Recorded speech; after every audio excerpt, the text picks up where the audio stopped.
Bom, eu começo dizendo, vereador Velocino, o senhor vai fazer falta nessa casa. O senhor vai fazer falta, o senhor é uma pessoa de diálogo, né? Eu aprendi muito com o senhor nesse tempo de convivência desses anos, mas tenho certeza que nós vamos nos encontrar. O senhor vai estar contribuindo, seja no Poder Executivo, na sociedade civil, no terceiro setor. Mas sobre o tema da festa, acho relevante, sempre defendi e vou defender, na medida que a festa ela vem ao encontro do que a cidade tem de mais caro e hoje é tão despotencializado, como o turismo, como a cultura, como o esporte.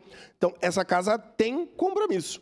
O que essa casa não pode fazer vistas grossas é com os problemas de gestão que a festa passou. Isso nós não podemos, sob pena, inclusive, de prevaricar. E é disso que falamos. Então, eu voto sim ao projeto. Nós, inclusive, vamos ter uma questão, colegas, para resolver. Daqui 12 dias, presidente Marisol, 11, talvez nós já vamos saber quem vão ser os colegas que vão seguir nessas cadeiras ou não. Mas, talvez com uma nova gestão, a prefeitura ou não, nós temos uma nova festa em 25, né? Em fevereiro, março de 25. Bem nessa transição ou não.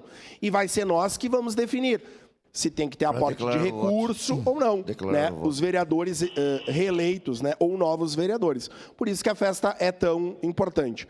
Acho também, eu votei favorável aos recursos da Festa da Uva.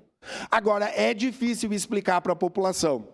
Recursos para a Festa da Uva e a cidade está na pindaíba que está. É uma questão óbvia. Nós somos cobrados por isso. O que justifica a atenção com os recursos que são dispendidos para que a festa efetivamente cumpra o seu papel. No momento oportuno, eu voto sim. Declaração de voto, vereador Cadu.